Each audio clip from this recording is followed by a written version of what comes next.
everybody. Welcome to Cake Burger. My name is Steve. And I'm Mike, and I'm going to get this box out of the way that keeps coming up whenever we press record. Got it. Well, that's on your end because I can't see it, so don't worry. Maybe it's all in your head, Mike, really. It's probably, no, it might be, but it shows up, and it's like right in the middle of everything. And I forget to say something, and we press record, we start talking. Anyways, I'm Mike. Let's go. Well, at least you didn't go like this. Yeah. Which I'm distracted by the big box that comes up that blocks your beautiful face. Well, I kind of miss it, to be honest with you, the nostalgia factor. Speaking of nostalgia factor, Mike, what are we talking about today? Oh, wait. Speaking of which, we're talking about Ben Reilly Spider-Man, the book that's coming out in January. Oh my God! What time is? What year is it? Where are we? What's real and what's not? Yeah, I got very excited when I heard about this, and then you sent me a link. I got even more excited to see who's on the book, and I couldn't be happier.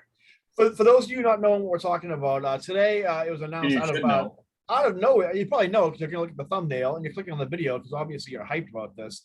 It was not said that J.M. DeMatties, longtime Spider-Man writer, contributor from Spectacular Spider-Man and Amazing Spider-Man throughout the years, he and David Baldian are going to be relaunching a Ben Reilly sort of lost years Spider-Man title, kind of like Untold Tales of Spider-Man that Kurt Busiek and Pat Olive did back in the day. And Steve Skroce is doing the covers for it, which I mean, what an embarrassment of riches that title's going to be. And I'm excited about these books because for the longest time I thought, knock it off of all these X-Men Forever books. Let's have like a Spider-Man Forever book. And I don't know if you guys have been reading the Symbiote Spider-Man books that have been coming out, the miniseries, but those things are probably my favorite Spider-Man books out there right now. It is. This book seems like it's kind of in the same vein as that, where we have like, a classic Spider-Man writer coming back. For those of you not familiar, J.M. DeMatteis, who's also, it seems like the past 2 years, we had a kind of like a rough, with COVID and Delta variant, it's been kind of rough. And J.M. DeMatteis launches this book and Justice League Unlimited or Justice League Infinite. And it's kind of like, as a reward for kind of soldiering through these years, let me give you everything you've ever wanted. Let's bring back the 90s in sweet Ben Reilly fashion. Is that, Jam, he's doing right by us millennials, to be honest with you. So hopefully this book's done right, like the Symbiote Spider-Man. That book honestly feels like 80s amazing and 80s spectacular. It captures that feeling that was probably one of the best decades of Spider-Man comic books. Not the best, but definitely one of the best. And that's why it's my favorite book because what's going on amazing. It's been good, but the whole Kindred thing's been way too drawn out. And and one of my common complaints about the Spider-Man books is that you never really see him web slinging throughout the city anymore. There's no cityscape. There's no him going across a bridge or whatnot, or web slinging across the city. And they brought that back in, Symbiote Spider-Man. That title kind of takes place during vintage Spider-Man, as far as I'm concerned. I mean, I've said many times, the Spider-Man that I was introduced to and kind of compare things to was the DeFalco, Friends era, the Symbiote Spider-Man era, late 80s, mid 80s, kind of that time period. And that's what Peter David is writing in Symbiotic Spider-Man. And it's great because he's also he's not being usually Peter David jumps on Spider-Man and he's kind of bogged down by a crossover going on. So he just kind of fit everything in. Every title he goes into, he has to kind of accommodate a crossover. And this is kind of left to his own devices. He's also actually in that book kind of touching on threads that he had in his Incredible Hulk run back in the day. The current book is that current Symbiote Spider-Man book is taking place shortly after Incredible Hulk 300. Yeah, so I mean, great book. And this book also got like Symbiotic Spider-Man. This book is also a miniseries. Symbiotic Spider-Man started off as a limited series, but people liked it so much they just kept on keeping it going. And I wish that book would just be a normal ongoing. But it's really weird. A little while ago, how the times have changed, Mike. How people were shat on the Clone Saga so much, and now you have this whole generation who kind of grew up. A lot of us, like me and you. I mean, you were kind of steady Spider-Man writer, from the get-go. But me, I kind of I tapered off for a while, and then once I saw the Clone Saga, that's what got me back into it. That was a lot of people's gateway drug, Ben Reilly, into the Spider-Man books. Well, what got me into it right before the Clone Saga was the life theft storyline, which is actually being brought back in. I got the 3 books at Toys R Us. I just saw it there. The artwork looked amazing. It was Mark Bagley artwork. And the artwork is good. Yeah, I just watched the cartoon, which did the life theft storyline, or very similar to it. And that's what got me hooked on to Spider-Man, and then the Clone Saga shortly after. Oh, you watching the '90s cartoon right now? I'm not now, but I was. I am right now. I literally like probably about an hour ago just finished watching the episode with Hydro Man, where Rob Paulson does Hydro Man's voice. And talk about cartoon. I mean, it is a toy commercial for sure. Yeah, oh yeah. But I mean, like they get everything right. And that Spider-Man, right? The jokes, and Christopher Daniel Barnes. I mean, he's the voice. Even before the cartoon came out, he was that voice was what I heard when I read a Spider-Man book. The only problem is he only throws 3 punches in the whole series. Yeah, I mean that's fine. They do it in the movies now too, the Holland movies and stuff like that. But I mean, you know what? I give it a pass because they really hit every target. Like even when they have a crossover with the X-Men, everybody acts the way they should. It's really good. But anyway, getting back to Ben Reilly and in this new title, J.M. DeMatties, if you guys don't know, he wrote Spectacular Spider-Man back in the day, legendary run with Sal Buscema, which I think is probably some. He was there in the post-Clone Saga too, right? Well, Sal Buscema did a Spectacular Spider-Man. He did like that Tombstone storyline that a lot of you guys know with Robbie. And then he did like Harry the death of Harry Osborn and everything leading up to that, all the Harry Osborn stuff, Child Within. But I mean, they were just such like a great team. Like those times where DeMatties didn't even have to write because like Sal Buscema was such a great storyteller in his art. Yeah. Especially during that Spectacular 200. But he came back and started writing amazing art during the Clone Saga. He wrote like he created Judas Traveler and the Scryers and all that stuff. And even he admitted he didn't really know. He was kind of just like, let's just keep this thing going. I don't know where we're going with this, but he came back for Amazing Spider-Man for a while, and then kind of got sick of it, left, and then they brought him back for Spectacular. I think around issue 2, right after the Revelations, they brought him back pretty much. I remember Tom DeZago was writing Spectacular right before that. But he was always a great Spider-Man writer. Always had a perfect balance of like deconstructing villains, like dark psychology, but also he had the humor. Like he'd have things like the Spot and White Rabbit and that kind of thing. Really great Spider-Man. I'm really glad to see him back. I mean, he's excited. I think Sal Buscema was on Spectacular for pretty much the whole run. He was for some way, shape, or form. Yeah, he kind of left towards the end. I think it was Bill Sienkiewicz was inking his art during the Clone Saga, and it just looked horrible. Yeah, I thought he had like no offense. I thought he might have had a stroke or someone was wrong with his hand. He's getting up there. He is old now. I don't think he really draws that much. I think he inks once in a while, but other than that, I don't think he's doing much as far as drawing goes. But he had nothing to prove to me. But this new title is supposed to take place during when Ben Reilly was Spider-Man. DeMatties has actually released one page of art where it shows this big splash page of like the whole like history of Ben Reilly, where it shows things from the lost years to him dating Jessica Carpenter, I think her name was, the son of the burglar from The Grind. It was Jessica something. It wasn't Carpenter because that's Oh no, Jessica. That's what I see. I can't. You guys if I don't think of it, somebody in the comments yell at me and say, she'll be in this book, obviously. It's gonna take place during the sensational storyline, probably. Carradine? I don't know. It's that's what I see. I know that for sure. Yeah. But anyway, you know what?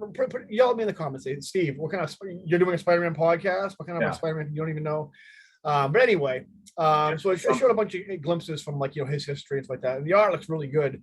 At first, when I saw Steve Gross was doing it, who also drew Amazing Spider-Man for a while. He drew it during he did his chapter in Revelations. He also did the first half of that mid-90s like post-Clone Saga pre-reboot era where he did the Electro storyline and when Doc Ock comes back to life. He's a great artist. He actually left comics for a while and was because he did a lot of storyboards for like the Matrix and that Justice League movie that never got made.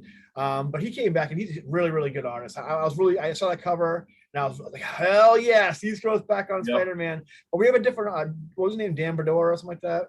Yeah, I can't even. I don't want to butcher his name. So, but it's something. Well, yeah. But he seems pretty good. He's really good. And so yeah, I mean, it looks like really good. I mean, we're getting like filling in the gaps. Which I mean, really, there wasn't really much to fill, but I'll take it. Yeah. So yeah, I mean, and you get that. We're not getting the Beyond costume. We're getting that classic '90s Bagley designed costume. It's going to be a nice touch because we both know that the current Ben Reilly that we have is still not going to be the Ben Reilly that we all know and love. Yeah, I didn't read that. Please come follow him, but like The one thing that already got me off on the wrong foot is that he thinks he's going to be the better Spider-Man. You know what I mean? Even though we both kind of know that wasn't really his attitude, you know? I don't know. I don't know if he thinks he's gonna be like that seems like more superior Spider-Man. Yeah. I don't know if like he's trying to be a better Spider-Man or just to prove that he's worthy of being Spider-Man. Yeah. I kind of fell off. Well, that's what they did in the Clone Saga when he was Spider-Man. That he wanted to prove that he could be the Spider-Man. Yeah. And of course, we both know that he was the better Spider-Man. But I don't like how they're. It could be just the way the Beyond Corporation is, in the book story is saying that he's the better Spider-Man. But I don't want him to have that attitude like, I already am the better Spider-Man, because he was never like that. Well, since Slott brought him back, he's had a lot of issues with him, like being a villain, being like this kind of thing, and also like I kind of fell off. I haven't been reading Iron Man, but I guess he's kind of like a loser in that too. So I don't know if he has kind of like a chip on his shoulder right now, where he's kind of proved that he is like legit, like just as good as Peter, or just trying to prove himself worthy of the legacy, something like that, the mantle rather. But either way, I mean, he has me more interested. Then I'll probably be reading the Beyond. I most likely will be reading Amazing Spider-Man, Zeb Wells and Kelly Thompson, all those guys, that Beyond storyline. But I'm looking forward to this book a lot. Me too. I've also seen, I think I may look forward more to this than the current Ben Reilly book when it comes out in October. Although we did see and I saw some preview art for. I didn't realize the Beyond branding was kind of extending the whole Spider-Man family, Spider family. I guess it's taking place in the Miles book too. We've seen images of Ben Reilly and Miles Morales seemingly squaring off. Yeah. So I mean, I kind of expected that. I thought it was going to be like another situation where, in that Christmas special where Ben Reilly and the Human Torch fight, or I think it was the first Amazing issue where, they always met up at Statue of Liberty, and there was a Silver Sable Sandman issue, and beautiful Mark Bagley artwork, by the way. But Human Torch was wondering why you're not the real Spider-Man. I think it was going to be something similar to that thing going on, and then they'll be friends by the end of the issue. Yeah, I mean, either way, I mean, it's definitely, a real, a renaissance now, a new renaissance of Ben Reilly, really. And he's going to be the main Spider-Man going forward too, because there's another miniseries coming out in December, like Dark something that Ben Reilly is going to be a part of. It's something.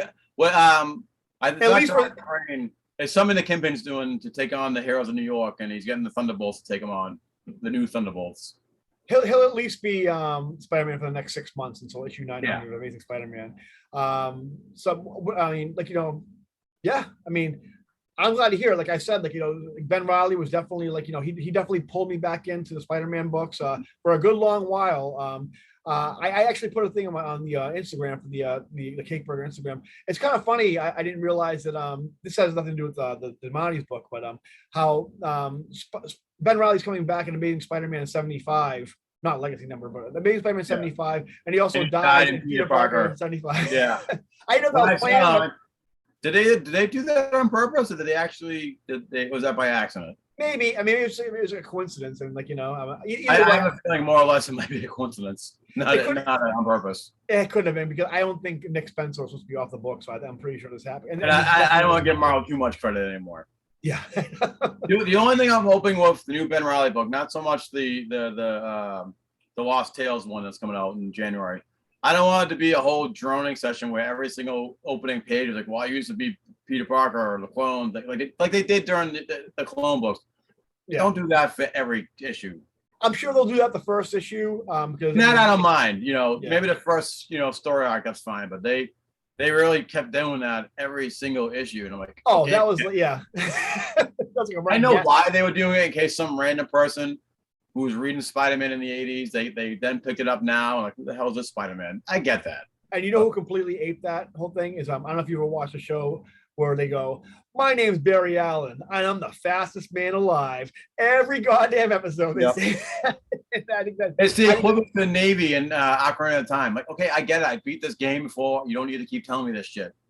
I like how Mike pulls everything back to Zelda, no matter what subject you're talking about. Most likely it'll go back to that. So it's a gift. It really is. It really is a gift. Someone who's really attuned to the Zelda. Now, one last thought on this. See that great, awesome costume behind me? Yeah. Scarlet Spider. I want that guy in one of these books at least once.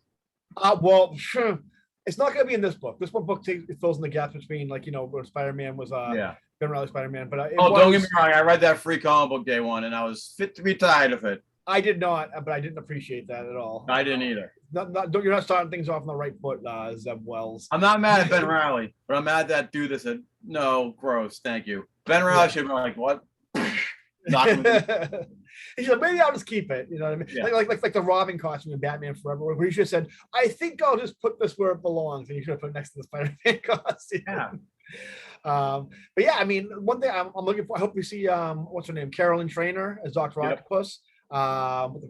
Is she still alive? She's part of the new Sinister Six or something. I don't know. One of the Sinister She is, but they kind of made her look like the Spider-Verse one, Olivia Octavius. Whatever. I mean, I don't mind, but I do want the pink hair back though. Yeah. But yeah, I mean, to be honest, I'm kind of hard pressed to think of any villains from that time period. It was so long ago. I remember there was some kind of the greatest game where they have these virtual reality fighters. That was awful. Scorcher. They can bring back the Scorcher. Yeah, Scorcher. I think his name was. He shot flames out of his gauntlets. And maybe we'll have that bomb ass Mysterio costume where he has like the flame head where he looks like Dormammu. Mm-hmm. Yeah, we'll see. I mean, maybe we can get Dan Jurgens to do a cover or two. That'd be pretty good. We can get Override or Joystick. Yeah, I forgot. Probably that virtual reality thing. It's all coming back to me now. Yeah, of course, Joystick. I mean, Override turned into like a gimmick something or other during that final chapter storyline or something. Yeah. The Gathering 5, whatever. I mean, either way, I mean, I think that's pretty much we covered it all. It's a joyful time for us Ben Reilly, a delicious, bountiful time for us Ben Reilly fans right now. I look forward to reading it. I hope it, it's successful. Me too, because I want it to be an ongoing while Ben Reilly's still around, or they do what they did with the Symbiote Spider-Man, where they release like the 6 or 7 issues and then they come up for a new one. But don't do that. Just do one solid story arc. I mean, Marvel's definitely give us the goods right now as far as Spider-Man goes. We get Spider-Man Beyond with Ben Reilly. You get some decent talent on there. You get those delicious. I really hope the title's as fun as those Arthur Adams covers are making it look. And you got symbiotic Spider-Man. You got this new Ben Reilly Spider-Man comic going on. Good time to be a Spider-Man. I think I will say that fan for sure. Miles Morales' new suit is pure garbage. Go back to the original suit. I don't know who thought that, but garbage. It's like when you have that costume, stop drilling. You've already struck oil. Exactly. I think that's going to do it for this time, guys. Remember to like and subscribe, and we're going to see you next time. See you later. Later.